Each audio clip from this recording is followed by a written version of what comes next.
All right, so today we are interviewing Alok Mishra, producer, and Naomi Grossman, actor, from 1BR, which you can find on Netflix streaming right now. So, Alok and Naomi, first question, which we always start with right off top. What's your favorite scary movie? Whoever wants to go first. Naomi? Well, gosh, I would say my favorite is Rosemary's Baby. Just because I like the 60s, I like that vibe and that era and that style. I'm not a real connoisseur of horror. It's just sort of it kind of found me, and I don't bite the hand that feeds me, and so I've come to love it because it loves me. I'm that sort of needy an actor and human. whoever will love me, I will love back. But my taste tends to be pretty tame, and kind of I like the vintage, Awesome vibe. I love Rosemary's Baby. I think it's a classic. Yes. Alok, what's your favorite scary movie? Well, I've gotten asked this question quite a lot, and it's always almost a tie for me between The Shining and The Thing, the John Carpenter Thing. And I think it's slightly more the John Carpenter Thing, frankly, because there's just such a hopelessness to that movie at the end, and takes you on such a ride, really. And sadly was such a failure when it came out. Really kind of hurt his career in some ways, but the people spoke at the end because it became such a cult hit and such and probably arguably is one of his best films. Is considered one of his best films now. But if you read the reviews that came out back in the day, they're like, people are calling him a hack and like all this stuff. But an amazing film. Like the practical effects on it are just worth the price of admission by itself. But just the characters are great, and really the ending is just perfect. And and one of the very rare scores that John Carpenter didn't do, contributed a bit, but really it was Enrico Morricone, the iconic composer who just left us this last year, unfortunately. That really just is an amazing score as well. So that's my long-winded answer. It's a good answer. I'll allow it. So let's get into this movie. Let's just go ahead and get straight into it because we're short on time today. And let's start by settling a debate. How do you feel about 1BR versus one bedroom versus anything else someone that's called it in your presence? Do you have a preference? I mean, the thing of it is that when David Marmor, who's our amazing writer-director, he came to us with a title, and I was like, it's kind of confusing, but we thought that everyone sort of knew what that real estate abbreviation meant, right? And so we were like, he was like, but 1BR, it's so clean. And we're like, okay, Facebook, let's Facebook.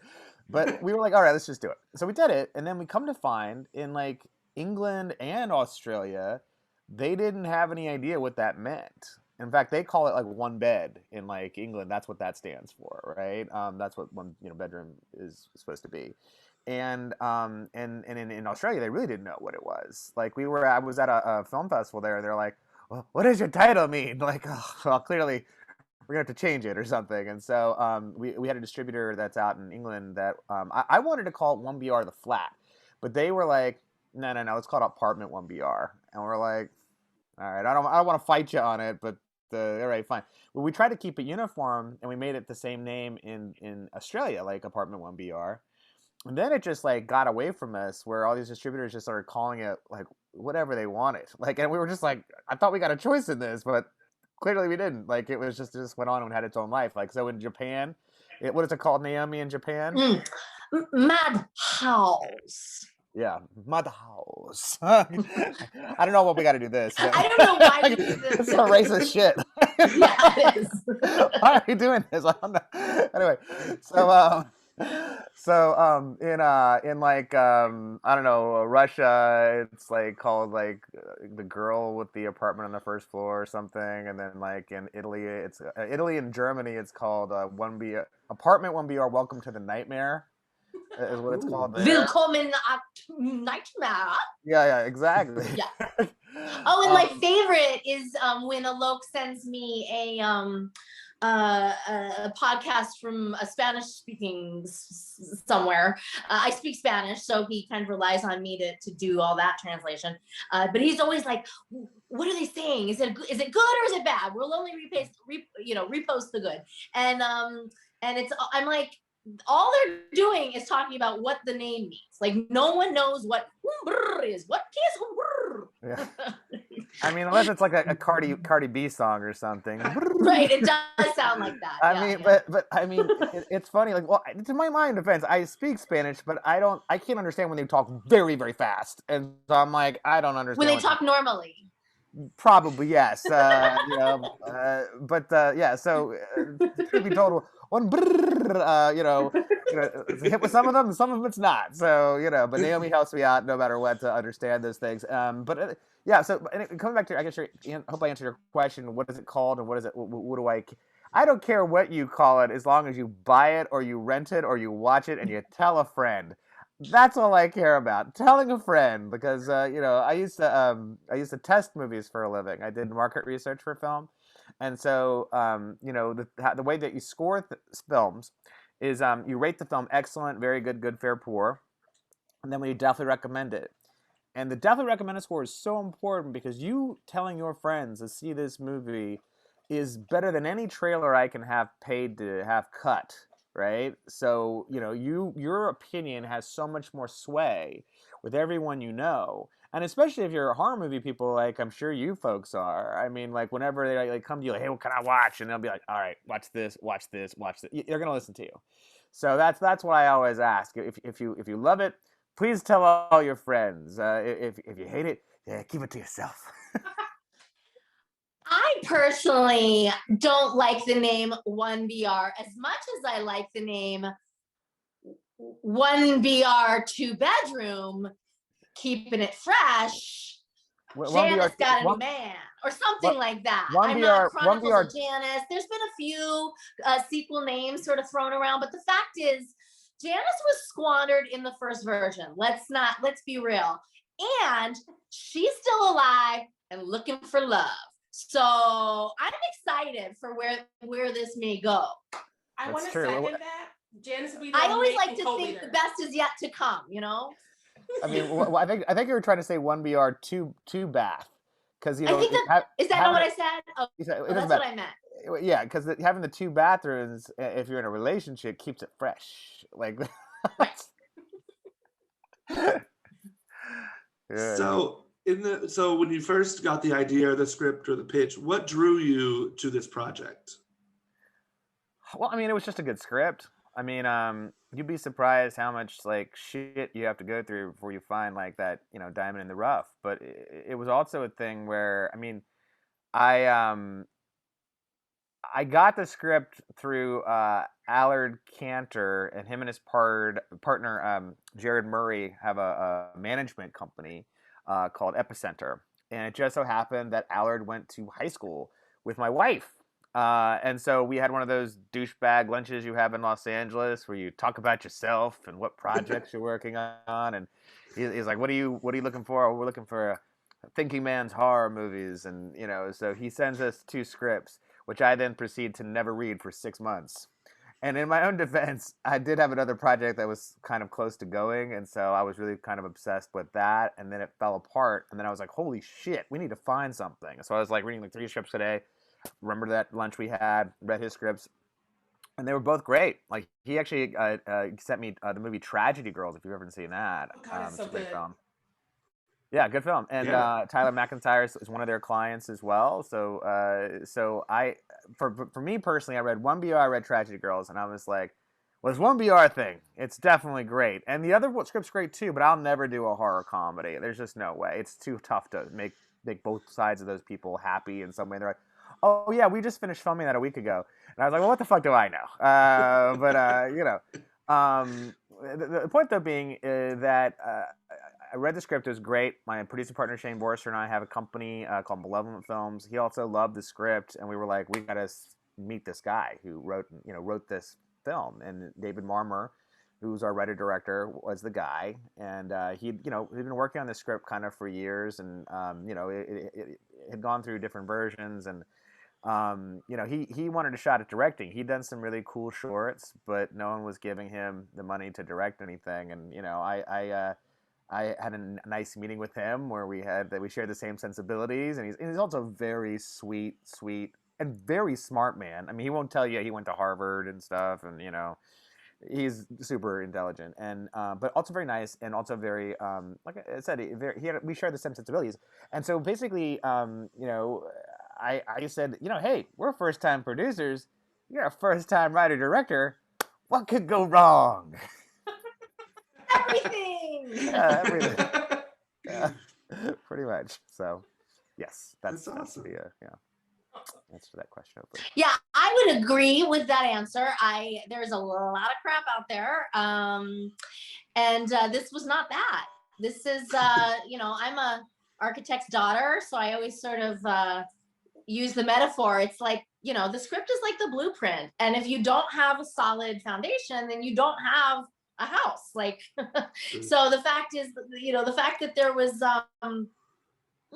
Alec Cantor just mentioned me in a comment on Facebook. That's what the internet's saying right now. Anyway, no, but this was a really, obviously a very smart, well-crafted, bit of blueprints. And so I felt really confident jumping in. And of course, Alok is an old friend of mine. He and one of his best friends growing up in high school became one of my best friends in college. So when I moved to Los Angeles, she introduced me to her friends, among them Alok. So yeah, we've been sort of playing Drunken Trivial Pursuit late at night for a long time. And the fact that, who knew that I'd been like networking in Hollywood this whole time? I had no idea. I was just trying to win, trivia late at night. But yeah, it was, I was excited to just, work with a friend. So. Yeah, and Naomi was actually one of the first people I showed it to because, she'd obviously had a lot of success in, with American Horror Story, and was known as sort of a, horror icon of sorts. And I was like, well, listen, I don't know, there's a huge part in it for you, but I want you to do it. And, and sure enough, she read the script like in, I want to say like May, and we didn't shoot till like December. So she had it. However, even though I was very early on in the, I basically, read it, told Alok, yeah, I love it. Let's play. Put me in, coach. And then, it wasn't until like November that he called me with an audition, and I'm like, wait, what? Like, no, my agent called. So, which of course I get it. He's going through the proper channels. But again, let's not forget, like, we're homies. So now all of a sudden I've got to audition for my own like besties project. Okay. Which, again, and he has explained himself since, but I did not know at the time that this was really just, a formality. He needed me to meet David, blah, blah, blah. But all I know is I'm walking into the audition, and there's Alok, because it's a low budget, film. He's, the producer in a low budget horror, or any genre for that matter, is wearing a lot of hats. And that day he was the reader. He was literally the reader for my audition, which is typically like, the casting director, or maybe unemployed actor that they've hired to, read against you. Well, in this case, it was Alok. Now, again, we used to play Trivial Pursuit, and part of Alok's strategy playing the game was to read the questions in such a jacked up manner that you throw the other person off. So even if they knew the answer, they don't know it by the time he's asked the question. Well, here he is reading against me, and it's almost like he was like throwback to Trivial Pursuit days, because I was like, what is going on right now? Is he literally like trying to sabotage my audition? Like, doesn't he realize like we are on the same team this time? Like, let's work together. In my defense, I'm not an actor. No. So they were just using whatever they could at the time. That was, I mean, I did drama in high school. I didn't think I was that bad, but apparently I was. But the whole thing was she had the role. Who was that? She had the role. So it was just more of a formality. Really, it was. And I felt Again, bad I didn't know But I mean, that. here's I the thing. will say this in Alok's defense. He is so good at so many things. I mean, in this movie alone, not only, I mean, here we are, we're promoting it, right? Okay, check. He, produced the crap out of it. But, at one point he's like going to Gelson's to go grab the actress at the time, the diva who needs a, feminine energy drink. Usually they have like a little minion to go do these things, but because it's, low budget, he's doing it himself.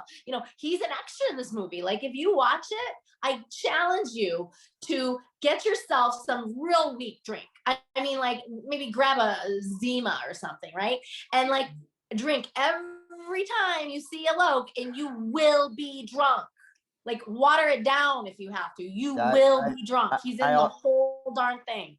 I did not want to be in this movie at all. I mean, it was funny because they'd be like, all right, because myself and my producing partner Shane, they'd be like, all right, you guys are up. And we're like, what? And they're like, why are you guys wearing shirts with labels? And I'm like, because I fucking don't want to be in this movie, and I think that like I'm gonna sit at Video Village like a real producer and watch the fucking footage, and I didn't think I had to be in them. And so we're in it quite a lot. If you watch the movie again and play a drinking game, you will be drunk by the end of it if you play that game, because we're there quite a lot, unfortunately. That makes me happy because one of our questions is about producing, and so when we get there, this is going to be fun. So like our next question is like, clearly there were some vibes of Rosemary's Baby in this. So like, were there specific movies or books that you looked to for inspiration when you were preparing for your role as Janice, who we all know a Janice on some level? Yes.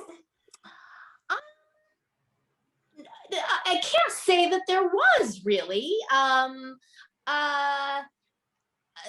I mean, you're right. Like that is something I do. I confided in you right before we pressed record that I'm halfway through Cannibal Holocaust, preparing for something, which I know you're wondering, like, what could that be? But we'll save that for a follow-up interview when I'm able to reveal it.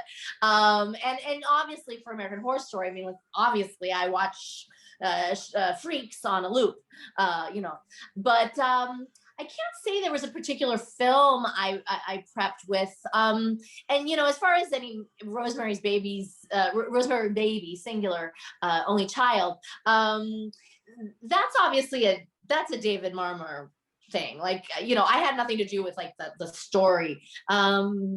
Although I do love that there is that parallel, since it is my favorite horror movie. I would say, if anything, I just, I talked to David some about what he was looking for, and we discussed the fact that she's not a bad guy. Like she's not some like Cruella de Vil, like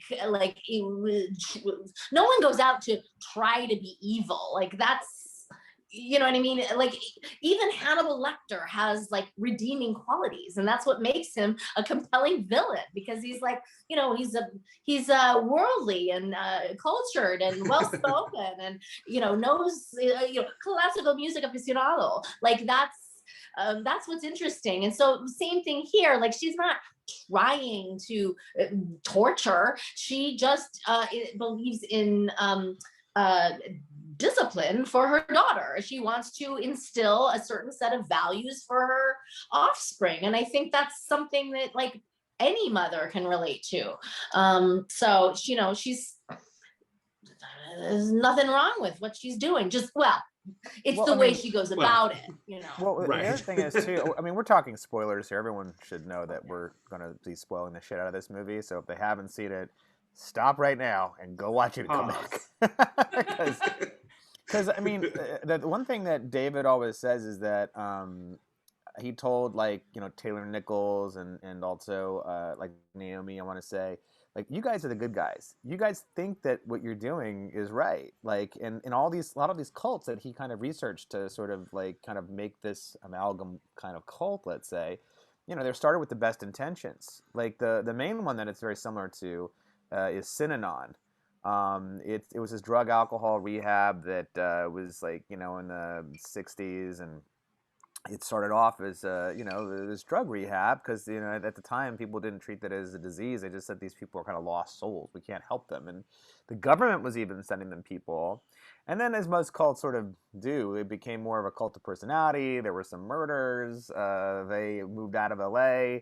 Fun fact: they moved up north to Northern California, and there was a little filmmaker named George Lucas making his first feature, THX 1138, and you'll notice there's a lot of bald people in that movie. Well, the cult at that point had decided to everyone should shave their head, men and women. Like, we're all equal here kind of thing. And a lot of the extras in that movie are the Synanon members, actually. Yeah, but obviously there are little, little hints of different other kind of cults, and even cults we couldn't even predicted, like the whole NXIVM thing, like where I watched that entire documentary, and not only the branding people, but they're going around a circle slapping each other, right? That's like a part of it too, which was in our film too. So I mean, obviously there's a little Scientology in there, but we don't like to talk about that too much because Naomi drives her bike just down the street from her house is the Scientology center, and we don't want her to get snatched. So we don't talk about that as much. But I mean, there's obviously elements of that in there too. But yeah, it's a thing where I think that they feel like they're doing the right thing, and if you do look at it, I mean, I would say it's kind of like this. It's like Edward Norton in American History X, right? Like, he's given that speech before they go and ransack the Mexican grocery store, let's say, right? And for a second, you're like, yeah, he is right. Why, he's a fucking Nazi? But you empathize with him. You see what's what. And you look at this actual cult that they've tried to, they're trying to indoctrinate Sarah. They're not like sexually abusing her or something. They actually kind of really do want the best thing for her, in a certain way. Their methods are fucking insane, but there is a method to that madness in some way. They do say at one point, like, you just be part of us, and we'll try to do anything to make you happy, sort of. And they kind of, try to do that in a way. At least, thus what we've seen thus far of this organization and stuff. But right. But yeah, I'm sorry. I think I don't have gone on tangent here, but hopefully that answered your question in some way. Alok likes to joke that I'm in a cult, and I'm just in denial about it.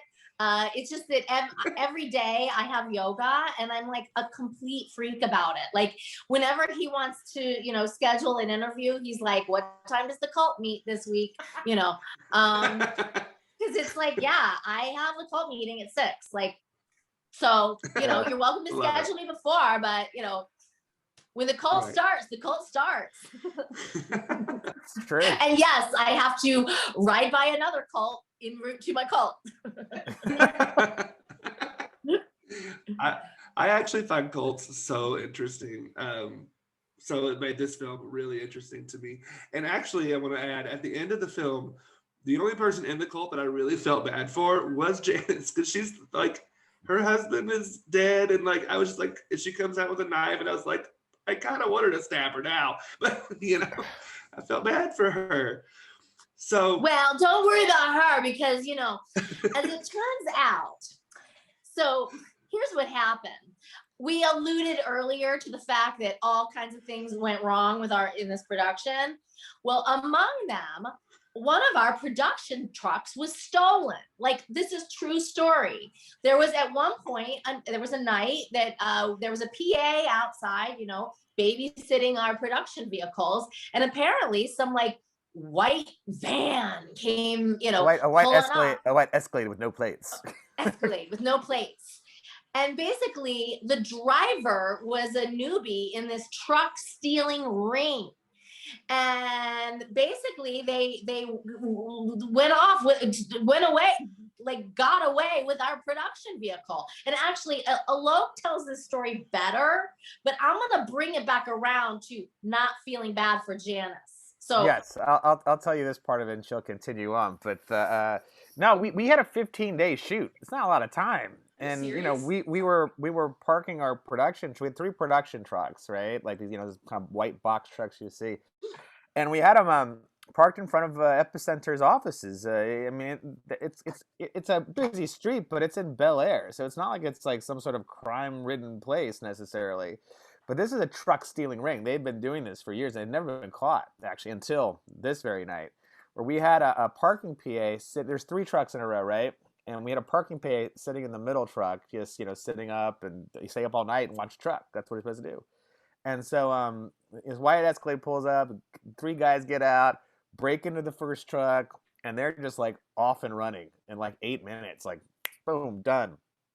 Thank God they didn't come to the second truck, because I heard that parking PA had a gun, and I don't know what would have happened then, but just who knows, right? So, but this guy, who's this hero, and I feel bad I don't remember his name, but I did try to buy him something for his trouble, and I'll get to that at the end.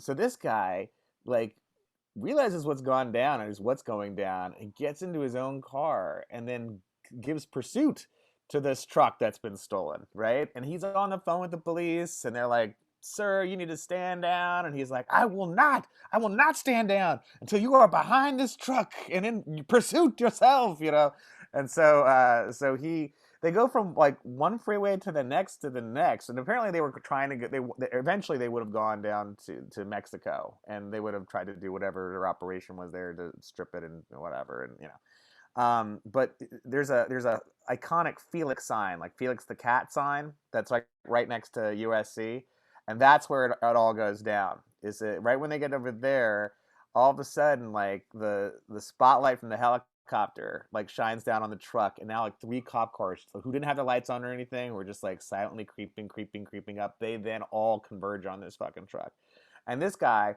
tries to fucking gun it and just get away. And he's like, he gets off on side streets. Is around USC, which I went to USC. It's not a nice neighborhood. Like, I mean, we had the riots like there. Like, it's like not a great neighborhood. But he tries to gun it, and he does not. He's not successful. And finally, like, they pin him down at this McDonald's / Chevron station, right? And so now this is all on TV, by the way. It's all on TV, and actually, if you buy the Blu-ray, this is on the Blu-ray, by the way, because so they pin him down. They actually they pull him out of the truck, and he is a handsome felon, right? And I'm gonna let Naomi tell probably the rest of the story, but I'm gonna say one thing: the reason it's on the DVD is we didn't tell any of the actors nor the director any of this happened.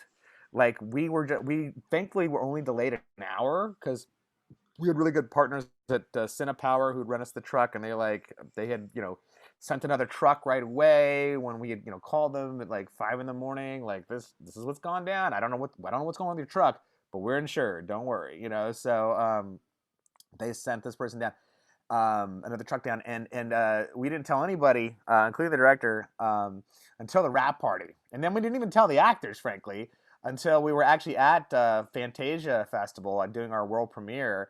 And we were doing the Q&A, and we were telling the story, and they're like, "Oh, wait, we got some footage of this," and they had the arrest footage of the handsome felon. Now, handsome felon's its own story. I'm gonna let Naomi finish that part of it all. No, I mean that's pretty much. I mean that's the punchline. The guy that stole this truck is freaking Brad Pitt, and like the cops are literally like, oh, sir, like they are not roughing this guy up. Well, I wanted them to. I was like, God damn it! Like, let's hear this. They like, don't stuff. want to mess the facha. It's like, yeah, it was crazy. Anyway, the fact is, it is worth every penny, ladies. If you're considering buying the Blu-ray, oh my goodness.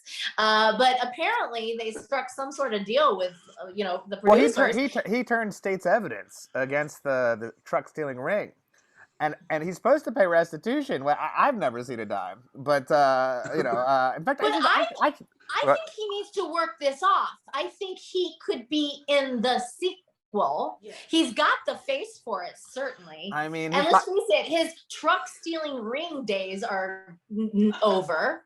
I mean, I hope they are. I mean, you never know. Like, he gets pulled back in again, or he could get whacked for turning on the ring, or I mean, who knows what actually happened at the end of the day.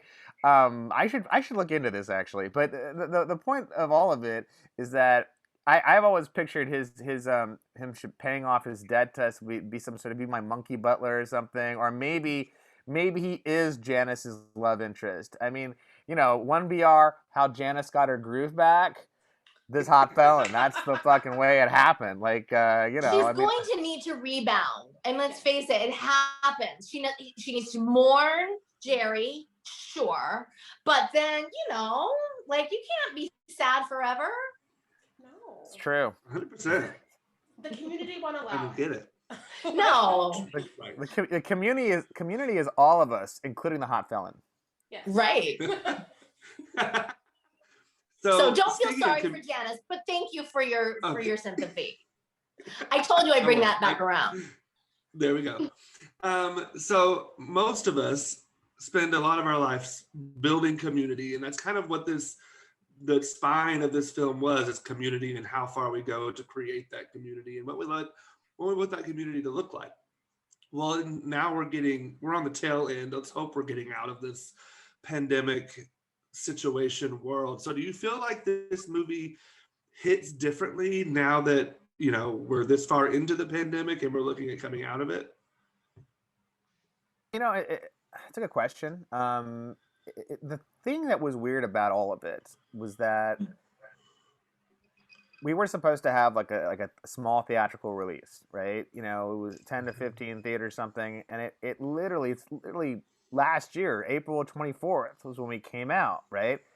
And even as we were in, like, I don't know, the beginning of March, we were like, I think we'll still be able to have a premiere. Like, I think we're gonna like have a red carpet, because we were gonna do a red carpet premiere too, and it was a thing where we're still kind of thinking, yeah, maybe it's gonna happen. And then as March continued, I was like, there's no way this is gonna happen. And so we were like, what can we do? And we started really focusing our energy sort of on the marketing and everything we could do to kind of make the awareness out there, get the awareness out there. And the weird part of the movie, and this I think hope answers your question, is that there's a very meta weird thing about it. Like, I mean, the whole movie is sort of about not trusting your neighbors in this, or what your neighbors being really too intrusive. And like, we're living in an age where you can't trust your neighbors. Like, I mean, like, I gotta wear the mask. I can't go out and talk to people. I can't do this, that, the other.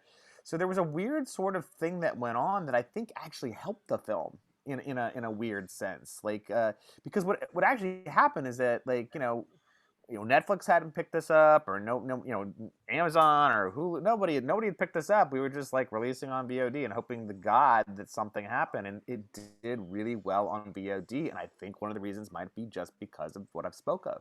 And so once it did well on VOD, you know, we went to Netflix again. We're like, hey, we did well. Look at this. And they're like, all right, we'll take you.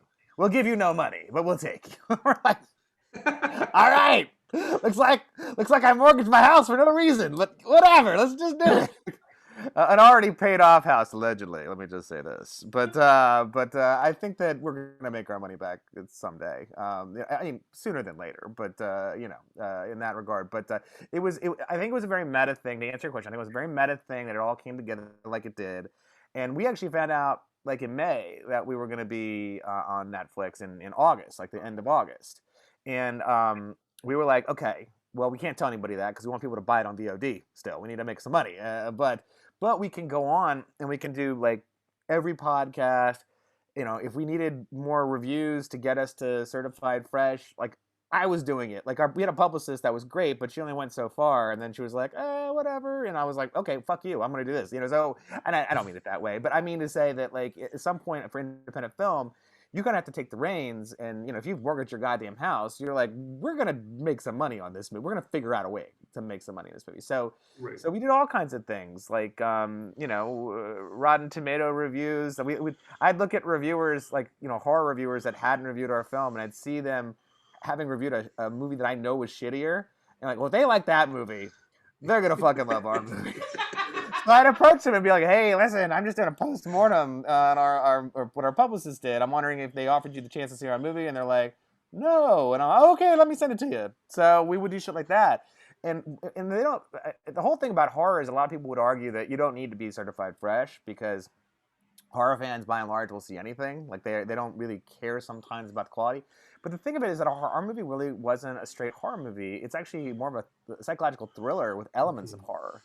And so in this day and age, when you're like on an iTunes, for example, and in a lot of countries, when you open up there, it'll have your Rotten Tomato score right next to your film if you want it to be there. And for a no-name, I mean, Naomi Grossman and Taylor Nichols, and I hope they forgive me for saying it, but we didn't have as recognizable a cast necessarily, and so those kinds of things fucking matter.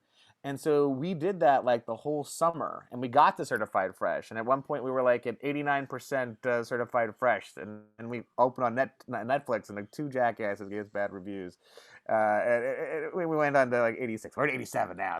I mean, so we came back over it. And we were actually like, the 20th best movie on Rotten Tomatoes for the year 2020, right? I mean, and if you look at all the movies that are on that list, we are certainly punching above our weight, because they're like almost all of those movies have some stars. They're much bigger budget films than us, I can tell you that. Maybe with the exception of maybe one. I think that the Host movie was probably, at the same level, if not, maybe a little lower. And it's a great film for what it is. I mean, it's very much a film of our time, right? But the other part of it, though, is that we did all this work over the summer to then finally, when we opened on Netflix, we actually got to number one. We were in the top 5 for 8 days, and then we fucking got to number one. This little no-budget fucking movie, like unseated Jamie Foxx's Project Power.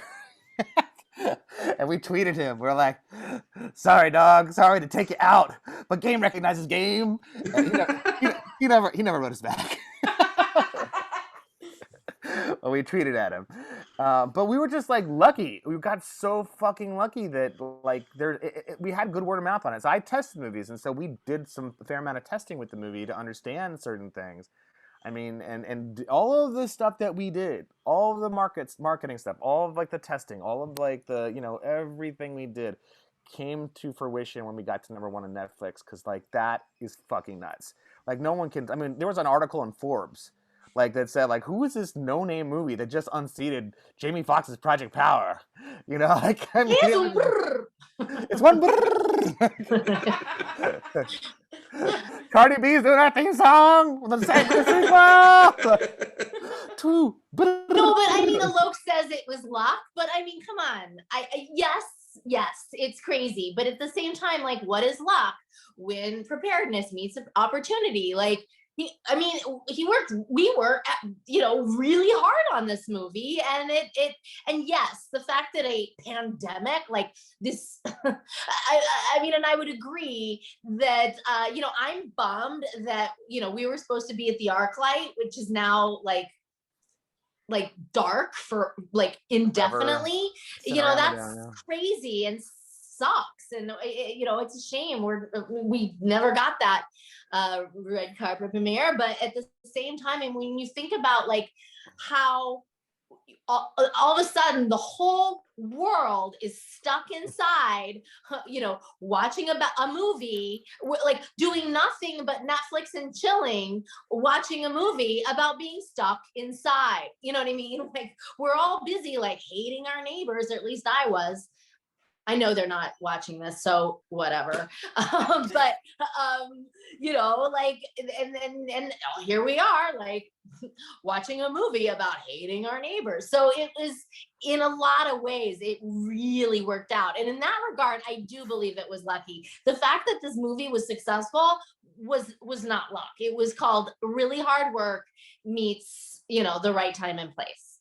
So.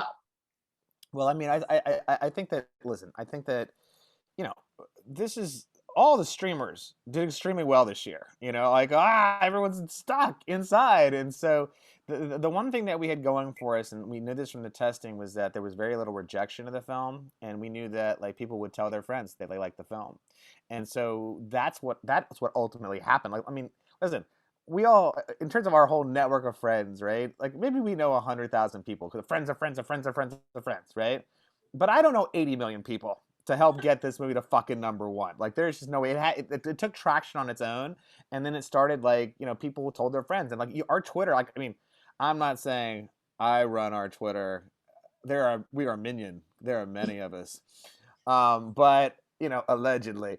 But I noticed, or we all noticed, quite a lot of people tweeting like for the first like month this movie was out. You couldn't, because we always, we all as a group try to, if someone says the movie's good, we thank them. We say thank you. We might try to invite them to a dinner party. Let's say, right? Like that's part of the the shtick of the Wait, the what?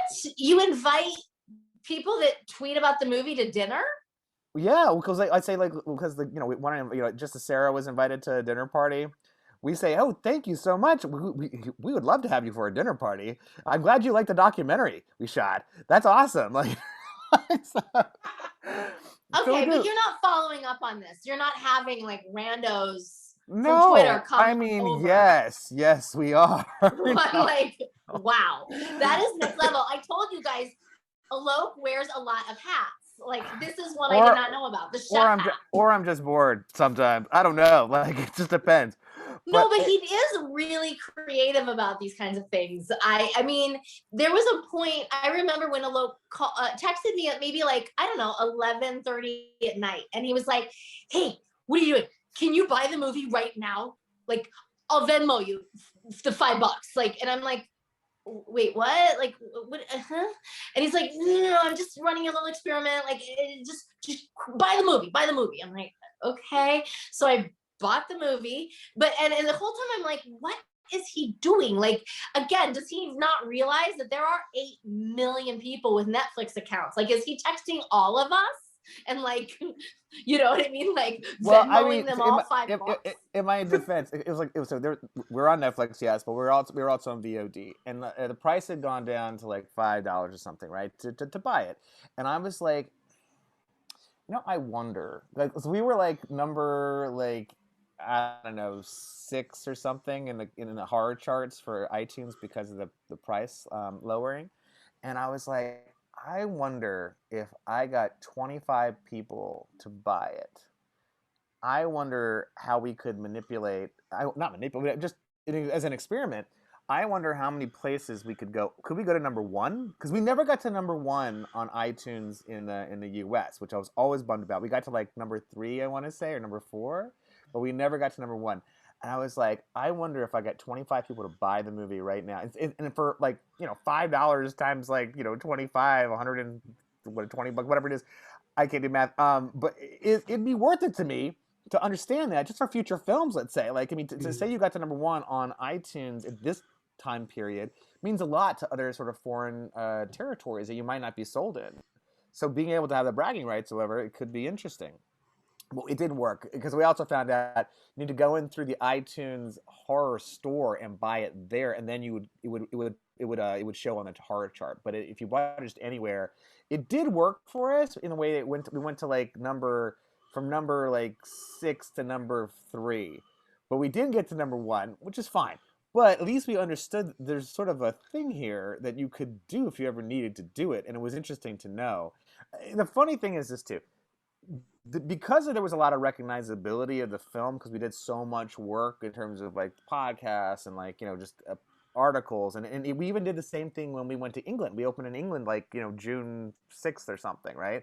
But we made sure ahead of time when we were like booking podcasts, we were doing all the different things for all the different like our distribution partner there was really great, and they helped us quite a lot. But then they were like, they maybe got like 10, but then we got like 15, like, you know what I mean? Like, because we did research, and like, so anytime we'd open up in a place, it would open up really big, and like we'd almost get to number 1, but we were fighting shit like Invisible Man. I mean, you're not gonna beat Invisible Man. Like, it's tough. It's a fucking good movie. It's like one of the better movies of the year. But we do that like in every country, like Australia, wherever we went, and so by the time we did all these things, so we got to number 1 in Australia.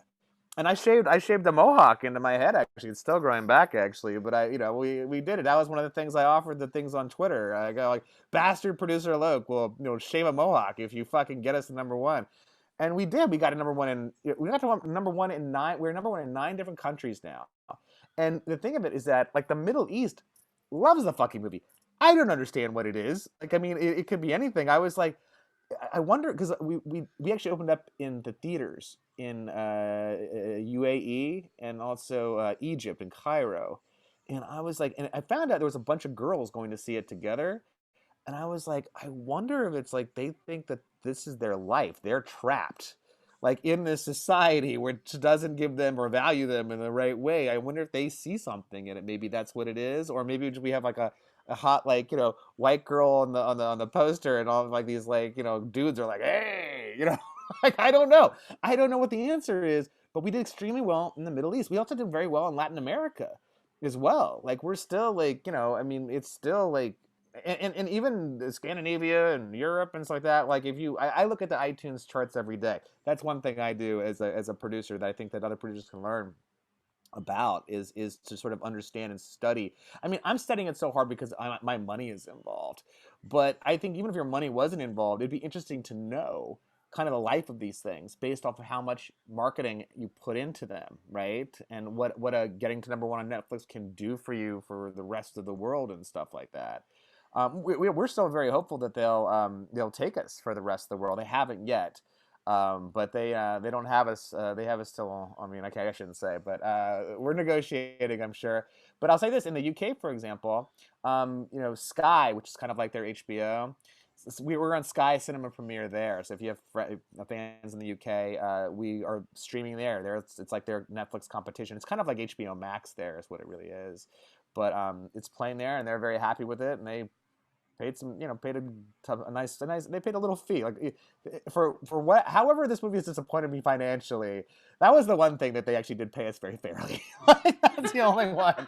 That's the only one, and I don't even know how much money I'm going to see from that, because it's like they're like the English company who's distributing is like, well, we spent this much to do this much, and then you have to pay that back, and then they take their third, and then the company that sold it to them takes their third, and then you're left with like what, like nothing, So it's been a learning experience on all fronts. So I can't complain in that regard. And Naomi and I have been having such a good time doing these podcasts like the whole year. In some ways, I feel like Naomi would say that it was helping her sanity, being by herself in her amazing Peter Lawford estate apartment thing. Well, I mean, a townhouse thing over there.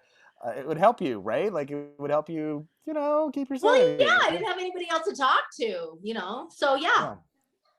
I mean, because my neighbor, hate my neighbor, so yeah.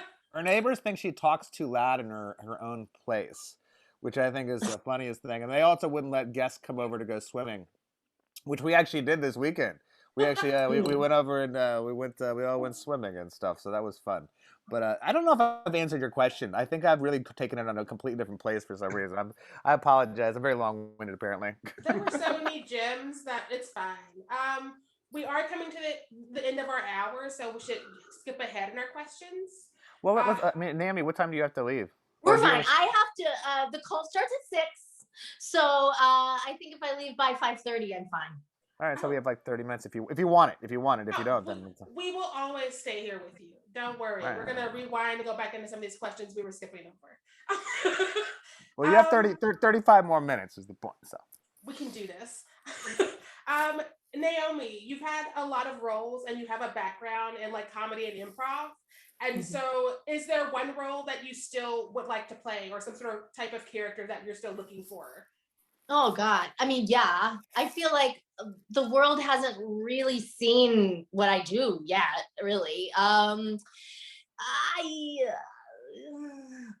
love to play, I mean, this is not, Alok will not be producing this, I can just tell you, but I mean, I would love to play do like a biopic and play, Lily Tomlin or the Tracy Ullman or Gilda Radner or Carol Burnett, like one of my touchstones, I mean, there's actors that I would love to work with. I would love to work with a Christian Bale or Joaquin Phoenix, although he was quite rude to me when I met him once, but I can look past that. He's so brilliant. I mean, Sacha Baron Cohen, I would love to have that career, or just opportunity to just get sued by everybody. You know what I mean? To just ruffle some feathers and like really dangerous comedy is super exciting to me. Yeah, I mean, I write as well, and I've written a couple one-woman shows, and so I'm not one of these actors who's totally reliant upon producers or casting to give me roles. Like if I'm not getting them, I make them myself. But at the same time, my brain thinks a certain way, and it tends to be well, mostly autobiographical, and so I tell my own stories, and I come from the theater, and so I kind of envision them kind of on a stage, and so in that regard I am a little limited, and of course my budget there's that too, but yeah, I mean, there's so many things that I want to do, and yeah, I feel like I'm just beginning, really. Truly. She's not even saying, like, her one woman shows are fucking hilarious, and like she's been to like Edinburgh Fringe Fest, whatever, and like the thing I can't speak about it, but the next thing she's been working on over COVID is so fucking funny. And I don't know everything about it. I know certain details, but I can't wait to see it, frankly. And I think that you could probably definitely get like, hopefully Netflix or somebody to pick it up just as a comedy special, what have you, and stuff. So I'm looking forward to it. Me too. You should when you're having your conversation, when they need to renew, you can say, by the way. Love it. Naomi, one of the things that I personally enjoy with all of your performances is that you have a very specific attention to detail and like the physicality of your characters, specifically with like Pepper versus Janice, very different physical natures, and then other things as well. Was there anything you used in this performance as Janice to make her different than other ones? Certainly, and yeah, you're right. I'm like, physicality is a huge thing for me. I kind of like to think of, I kind of like to work from the outside in, like kind of figure out how their walk and talk and that, and then like inside, like why is it that they walk and talk like that? I mean, in the case of Pepper, like, I mean, it's literally like there's a physical malady, there's a malady that makes her that way. But with Janice, I mean, let's face it, like she kind of has a stick up her ass, and like, so when you do, not that I have ever put anything up there, but you walk a certain way, and so I think there's I like that. I know when I've I volunteer at a kids camp every summer, and I teach kids, like, okay, what if you were to lead with your nose? Like, what kind of person is that leads with their nose? Maybe they're nosy, maybe they're uptight, maybe they're snooty or whatever. Like, I find it fun, like when you slouch, like what kind of person is that? Like, so I personally, that's how my process, like, you hit it. I like to start with the outside and then figure out the inside after. Love it. That is awesome. So the producer question I have, which we've sort of been dancing around the entire time on accident, which I love, is a lot of people think producers just hand over money and leave, but we clearly know that's not the case because you have your hands in so many different parts of this.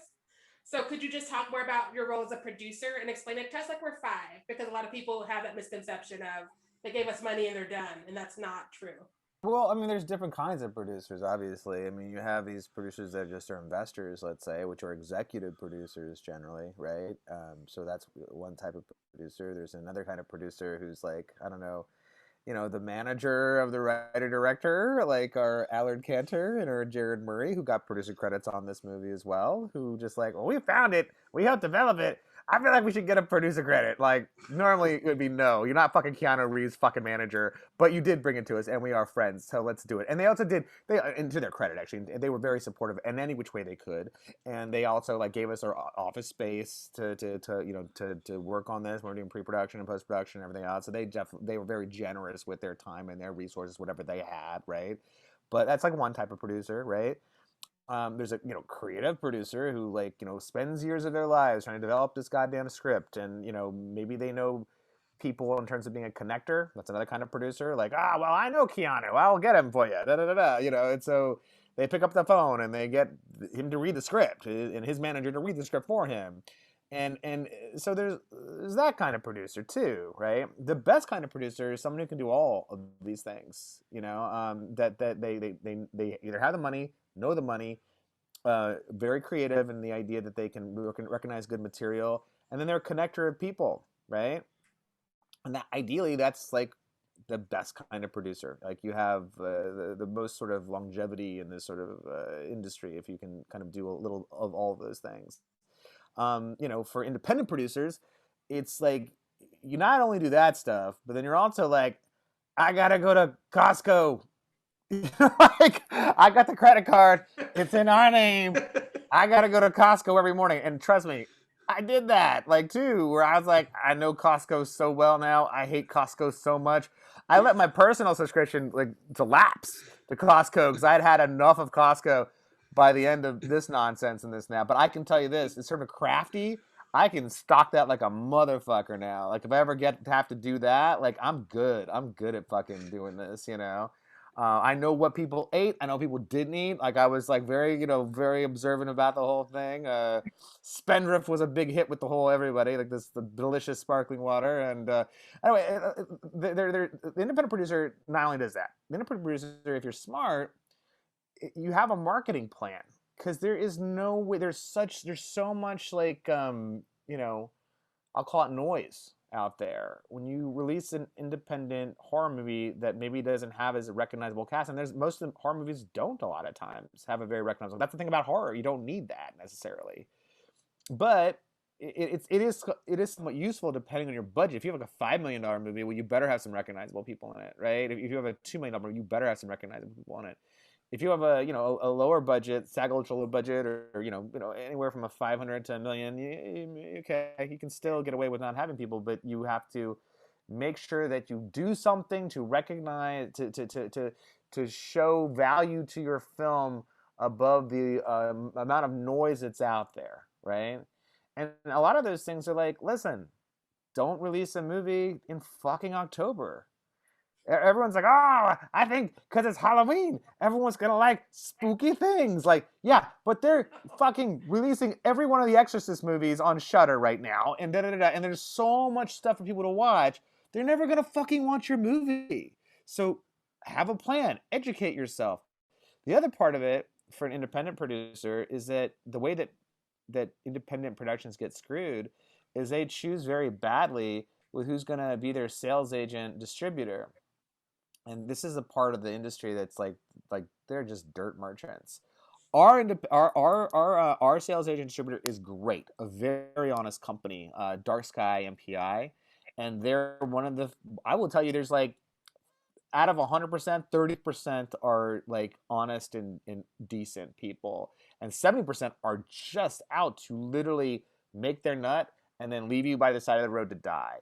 I mean, they'll tell you, oh my gosh, your projections say that you're gonna do this much in Japan, and I don't know what I'm talking on a 40s style, whatever, movie Barker, whatever. You're gonna do this, you're gonna do that, and they're lying to you. They're lying to you. They're like, take whatever projection to give you and cut it down by like 1/3 or 1/4. That's what you're really gonna make, right? So like an independent producer needs to be wary of those things and have the experience, or at least do the fucking research, right? And talk to people, like cold call people that I like that company over there. They did a good job with that movie. I'm gonna call the producer of that movie and see, okay, did you have a good experience? Oh, you didn't. Oh, you are chasing people for your money. Oh, okay. One of the things about like our company that we're dealing with is that I have another project I'm working on with another writer director who had a movie with them, same company. He's like, I get my breakdown every quarter, and I get a check. That's all you got to know, and that's an honest company for you. And I've never had to chase them for money. I've never had to do whatever. They take care of it. So anyway, that's something that independent producers and producers in general, in terms of talking about the whole thing, That's one of the other hats they wear. I mean, it's just one of those things where you have to educate yourself. And if you don't know the answer, don't have the balls to go just talk to somebody. I have so many, weirdly, I don't have as many, but I've had some really smart, independent other producers or, directors like, listen, I saw what you did with 1BR. How did you do it? And what would be your advice for, this film? And I'm like, I'll fucking tell you. I'll tell you. I'll watch your fucking movie for you too. Like I'll tell you what I think of it. I used to test movies for like fucking 18 years, so I might have an opinion. But it's something that's part of the whole producing thing that people should be aware of, that other producers should independent producers should sort of like ask themselves these questions and understand what they're getting into, especially when you're dealing with other people's money. Like it just happens to be my money. That's why I'm like really concerned with it and educating myself. But it's been a really great learning experience, actually. I mean, I know so much more from this year. I mean, like, listen, I'll tell you the truth. If it hadn't been for the pandemic, we would have probably been shooting another movie, and maybe I wouldn't have studied these things as much as I did. But thank God, in a way, that it kind of all worked out the way it did, because the movie did better than it, probably would have, and I learned a lot. So I don't really regret this year of us not getting our premiere and stuff like that. But it worked out. It worked out. So I hope I answered the question regarding producing. Sorry. You did. No, I love it. I was going to say, Alok, that is so generous. First, you're inviting strangers over for dinner, and then you're offering total randos to watch their movie and give them advice. If I were you, I'd make them watch these podcasts. You're giving them all of this, like, just gems. Like, it's all right out there for free. Like, they just have to Google, I mean, maybe I should do that, actually. Yes. I'm just a lazy bastard. I'm like, hey, why don't you watch this one? Nightmare on Fear Street. If you just There you this, go. There you go. Everything you got to know. Help us help you, for sure. I've gone from the carnival barking producer to being like the Bob Evans. You guys know Bob Evans? Did I know the truth? I didn't know the truth. Would I know the truth? Yes, I would know the truth. Allie was leaving me for Steve McQueen. Oh, look, I thought you weren't an actor. Where was this in my audition? I wasn't drunk. Well, that was a first. I mean, if I'd only been drinking more during the audition, that's what was missing. Like when I'm doing Trivial Pursuit, I'm drunk usually, right? And I'm like, let me read this question. In the Amazon. That's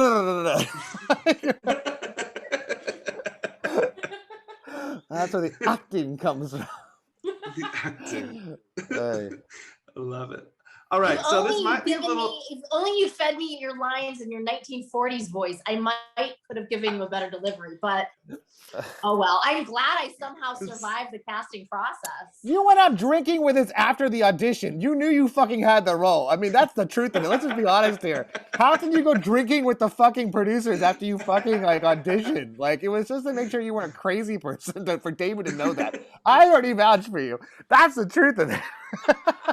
Touche.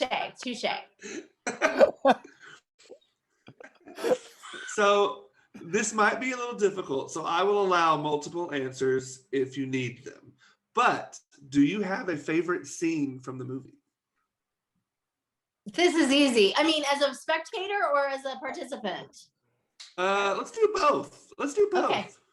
Well, as a participant, 100% running out with a knife. I mean, it was the chance I got to really do something personally. Because, let's face it, like I said, they squandered me. But, that was fun. I got to really feel feels and do something. As far as a viewer, I love watching Clayton Hoff. I think he played Lester. So creepy. But so lovely and sad. Yeah, so I think that bedroom scene where they kind of have the little moment where you find out that he's not really a creepy guy. He's just sad. He just lost his wife and he needs a new one. And so those are my favorites. Well, I mean, as a participant, none of them. I didn't want to be in the fucking movie, so there's that. Because he was an extra in all of them. Yeah, and I'm like trying to remember back to high school drama, like we're watching Miss Stanhope get it right, and I'm like, am I supposed to cry here? Am I like, and I'm like, what if my dog died? You know, like trying to get like the glassy, you know, kind of almost tears. I can't do it. Like, I'm like, I hate that I'm in this position. I'm not supposed to do this. This is not my fucking job, you know. So that's one thing. Okay, the scene I actually like the best, one of the best, which I think is just it's such an aha moment, is when Sarah's dad comes in there and he's trying to kind of like rescue her. Oh, shit, sorry, hold on. He's trying to rescue her, sort of, you know. And then she realizes that, like, you know, that, you know, Brian's gonna kill him if she doesn't fucking turn it on, and she does. And then, you know, of course, he slaps her and stuff like that. And like that scene to me is like the heaviest. And it's interesting because like we had a good as part of the marketing strategy, let's say, we had a really great festival run for the film, and so I went and saw it like all over the world, and purposely so because of this, because I was like, listen, we actually have a movie that, you know, tests well, what we know is good in our minds. Let's see if the rest of the world likes it, and let's see where they are reacting. And so they, all over the world, they always react to the cat. They always react to, you know, that scene with the, you know, the dad slapping, like when she's like, the next time I want to see you is at your funeral. Everyone's like, damn, you know, everyone always, it's in French, if it's in Spanish, it doesn't matter. Like they all react. They're like, oh shit, you know. There's that scene. There's also obviously the scene with the nails or whatever. That's always like, you know, it's very fucked up. And then the very end, when we pump the Andy Williams, well, it's not Andy, it's cover of Andy Williams song, the Happy Heart song back in, like cuts to black, and then all of a sudden it pops up there. There's like a sigh of relief that always kind of goes to the crowd. Like, okay, we've gone on this horrible experience, and now we can fucking breathe, right? Like I noticed this like all over the world that I went, and that's another thing I would tell anybody who's you know, producer, save some money to go on the fucking. I had like 700,000 airline miles. I was a big airline mile whore back in the day. I have 35,000 miles now. I use it up to go. I mean, because a lot of times the festival will pay for your hotel and stuff, and like give you some food and money and whatever, walking around money. But they won't pay for the airfare. Like, they're not paying for the airfare from, you know, fucking Manchester, England to goddamn Australia, you know, which is probably one of the worst flights you can ever take in your life. I can just tell you this. But it's the one flight that I actually used my miles to do something like at least business class or something, because it was even miserable being in business class because it's such a long fucking flight, you know.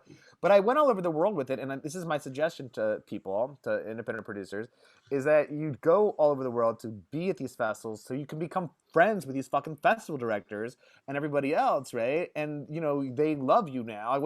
I had some of them from Australia come and stay at my house at Sundance. I got a house every year, like, we, you know, whatever. And we became friends with everybody to the point that, like, now I just pick up the phone. I'm not applying to another festival ever again. Like, I'm picking up the phone. I also did a tremendous amount of research into genre horror festivals, actually, as well. To the point that actually Tim Malloy, who's he's the editor of Movie Maker magazine, let me help head an article that was the top 50 genre festivals in the world. We just did this last October, and I hope we can help people, because there was such a lack of information. And usually the list that they have, like Movie Maker had, was like, you know, top 25, and it was like someone, like, you know, gave someone a blowjob to be on that list or something. And I was like, because I confronted this guy at Sundance. We were at a dinner, and I was like, hey, your list is bullshit, you know.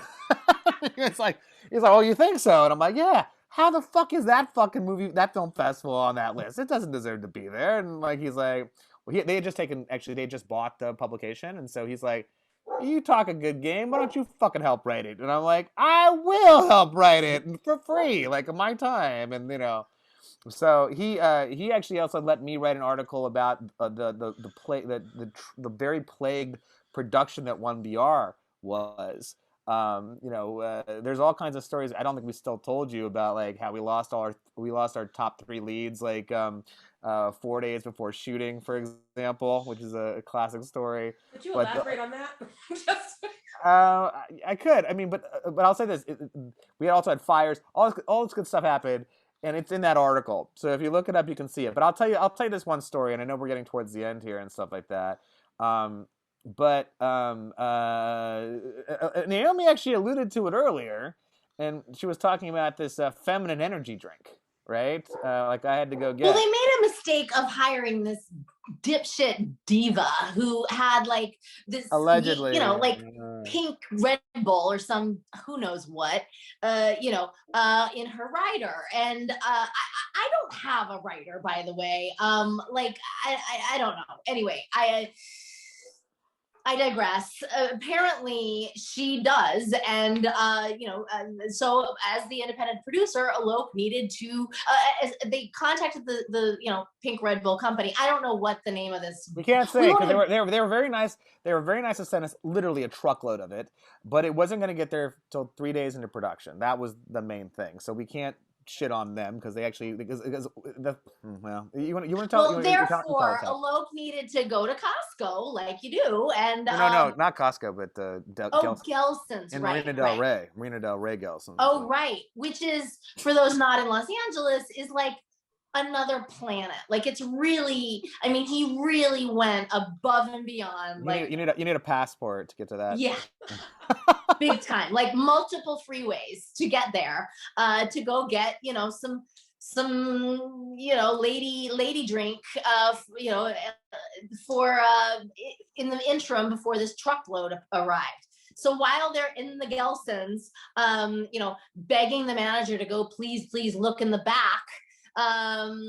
Sure enough, Alok gets a call from apparently this actress's agent, saying that not only is she out without explanation, but also her boyfriend or male friend or whatever, another friend. actor. We don't know what he is allegedly, but we know that like she said to us, you should hire this guy because he's great and he's a friend. And we're like, okay, he's on some CW vampire bullshit show I've never watched, but I was like, all right, well, he's on TV. I mean, I feel like he's good enough to maybe be on this, whatever. And to correct the story a little bit, we had found a case of this said energy drink, but I thought we needed another case, and so we told the manager to please go look in the back.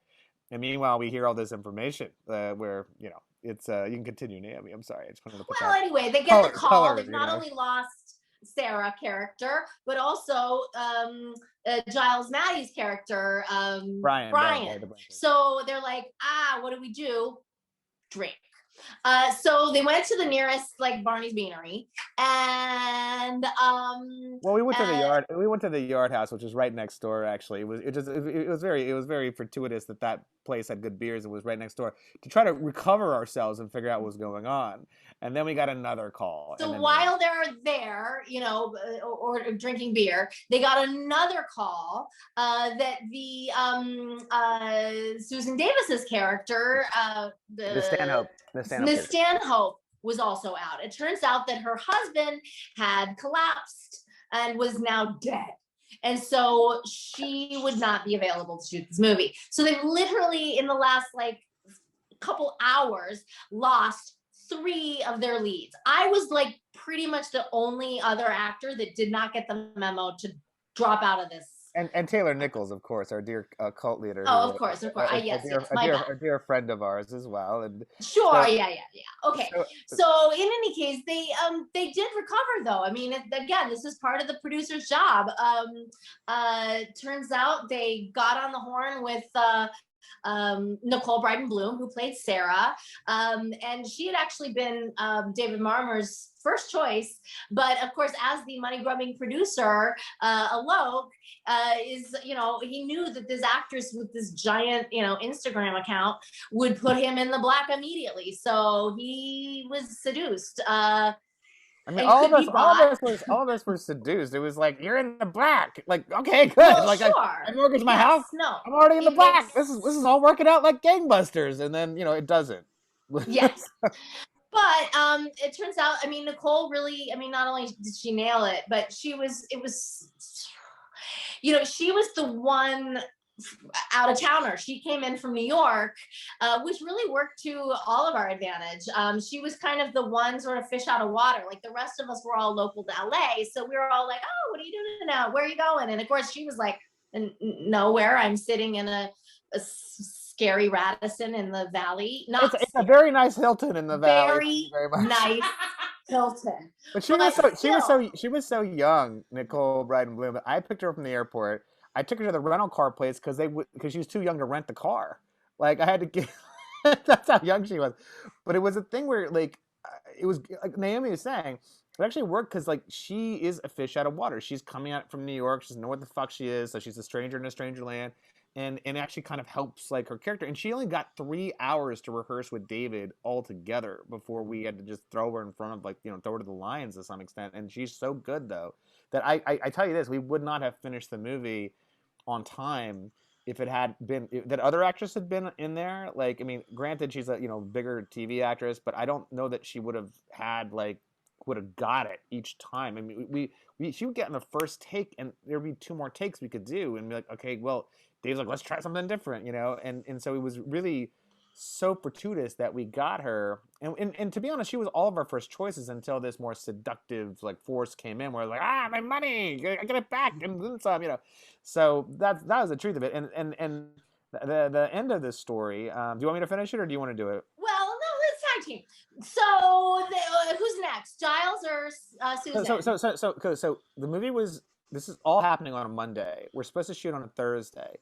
We back everything up a week just to buy us some time, okay, let's do this. And so, by Wednesday, we've gotten Nicole confirmed and she's flying out on a Thursday or Friday. Now it's Friday in the morning.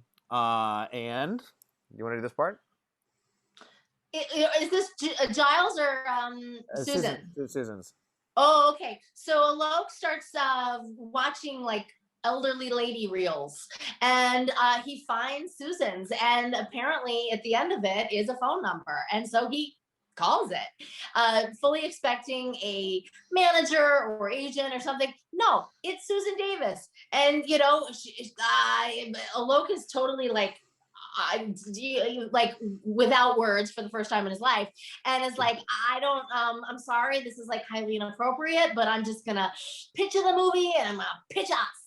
And so he does, and she listens, and I've never done a cult movie before, and sure enough, she's down to clown. And so 2 down, 1 more to go.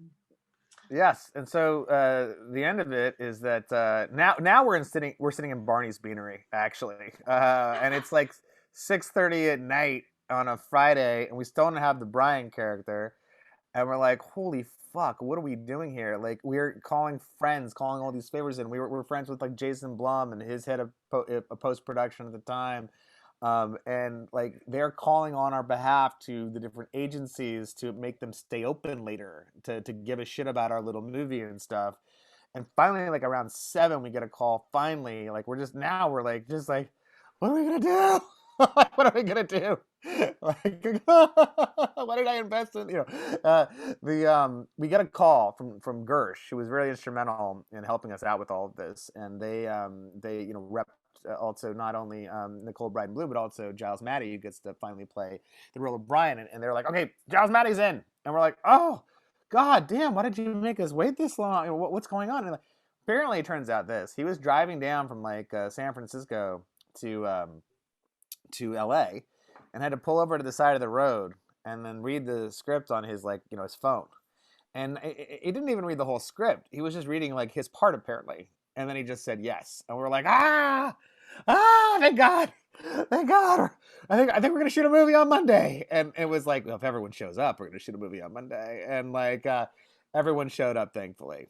And weirdly, the rest is history. Like it was a great sort of cast because everyone got along very famously, and we're still friends to this day. And I just got a call from Giles, Naomi, that he's back in town, and he's gonna be part of that pool party that we were talking about the other day. Oh, So good. yeah, so the point is that we were all still good friends, and we flew everyone out to the who wanted to come to the world premiere that we had at Fantasia, which was so much fun. We had the greatest time. You make something, you don't know how it's gonna land or whatever, and then it finally weirdly lands, and then it actually really lands, and then it really lands, and you're like, okay, great. And the fact that you were nice and had such a great relationship on set and everything always helps out too for producers to know that you'll have, besides Naomi Grossman being my friend, like we've been doing these podcasts for like a year.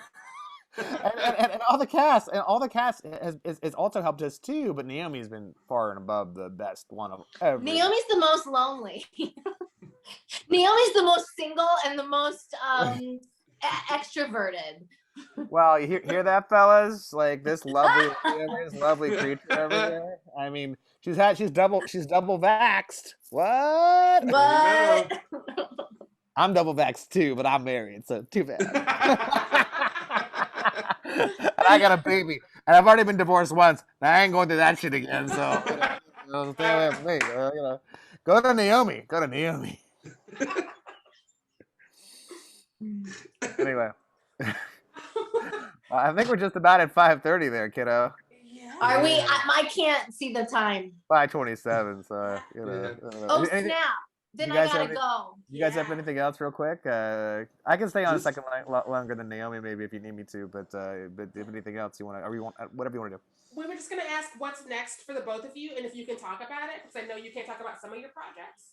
And then we were going to say thank you for your time. This was fun. And I want more stories about 1BR. Things that went wrong. Naomi, you hurry, you go, because you got to get out here, doll. Sure. Well, yeah. There's a lot of things I can't talk about.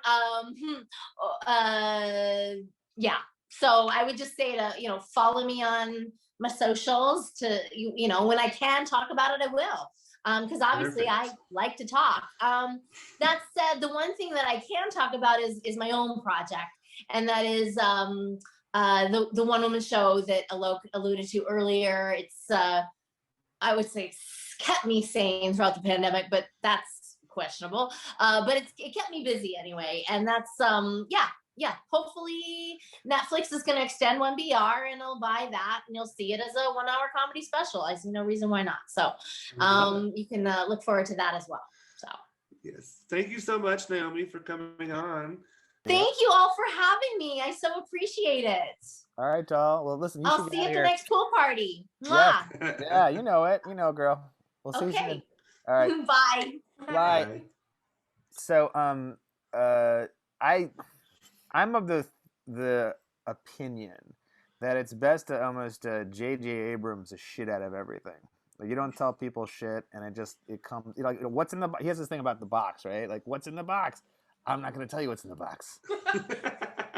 You'll pay to see what's in the box. It's like that. Especially if it comes up just like like, oh my gosh, like fucking Cloverfield Paradox is on after the Super Bowl. Like, I'm watching that shit. Like, it's a piece of shit, but at least it was so secretive and interesting that I was like, holy shit. Like, and Paramount was very smart, by the way, for just like, dumping that because it was not good. But anyway, J.J. Abrams is very Still don't smart, understand it. I think, about the way he does things. And so is Jason Blum, for example, I think, too. Jason Blum's in a different place than he used to be, but he kept things very secretive, and I think that's the same sort of thing we usually do. I can say this very specific thing because it's kind of out there, anyways. I put certain things out there in other podcasts, so it's public knowledge. But the next movie we're working on as a production company, our company is called Malevolent Films, and we're working on a sci-fi horror movie with Marcel Sarmiento, who did Dead Girl. If you ever saw that movie. If you haven't seen Dead Girl, you should watch Dead Girl. I think it was on Shudder for a second. I'm not sure it's still on there or not, but they seem to kind of take things away and put things back on, so I'm not quite sure, but I think it was there. But great film. 2008, 2009, it was basically the version of, it was 1BR for that year. Like, it was like an indie breakout. It was really great and had been like on a lot of people's top 10 lists. It might be on, it was also on people's top 10 worst list because there's a bit of a rapey thing to it. I don't know how woke society will take this film, but it's actually a Noel Sagan, if you know that guy. He's from Looper, and he's also in Knives Out. He's like the white Hmm. police officer, kind of junior lieutenant guy, right? He's been also in a ton of stuff in addition to that, but that was like his first film, and so that's the film we're working on next. We're actually trying to cast right now, so hopefully, like, fingers crossed, we're shooting this summer, like in July or August, let's call it. Fingers crossed. So that's the only thing I can tell you we're working on. I can tell you vaguely that we're actually doing another movie with David Marmer, a writer director of 1BR. That is not exactly horror genre, but might be something else. I won't say a goddamn word about it. So that's one thing. And then we are looking to shoot a sequel to 1BR, hopefully in the spring or the summer of next year, depending on what's what. So we actually have a really amazing idea that I can't say a goddamn thing about. Like, did she live or die? That was one of my questions. Did she live or die? I mean, Right. this could be. I mean, obviously, I think we know from the movie that this is a bigger sort of Right. universe that we're working on and stuff like that. And I was telling you before that we shot for 15 days. I wanted to say that wasn't completely correct, in so much as that we shot for 15 days, and then we knew we needed some reshoots, including the ending that we came up with, actually. And we actually shot a couple alternative endings to it as well, which aren't on any kind of Blu-ray or anything like that. We're hoping to actually get a commentary at some time for a uber souped up version of whatever we're doing, but not for many years, I'm sure. Like that. It's just the way it works. Blu-ray is just not profitable. How much they're paying to make the Blu-ray is just crazy compared to what they're actually getting paid for it. So I don't think that's happening for a while. But one day that will be on there. The 4 days that we did some reshoots on it actually were really invaluable in terms of helping us kind of get the ending we needed. Also getting moments that we needed, like, in terms of like her being in that sort of torture room and stuff. Yeah. And really, it delayed us a little bit in terms of actually coming out, but it was well worth it. So I wanted to put that out there too, because I thought I was being disingenuous saying it's just 15 days. One of the reasons it took such a long time was that people like Naomi and Taylor Nichols, for example, and a lot of the cast were just unavailable because they're always working on shit. And it was the only time we could like just get the band back together, like in September of like the next year. Like we shot it in the December of 2017, 2018, like September, when we got to do the reshoots. So that was a kind of an interesting factoid that you might be curious about. Thank you. Yeah, love it. Yeah, this has been awesome. Thank you for your time, especially because this was super quick. Like, I'm not even gonna lie to y'all.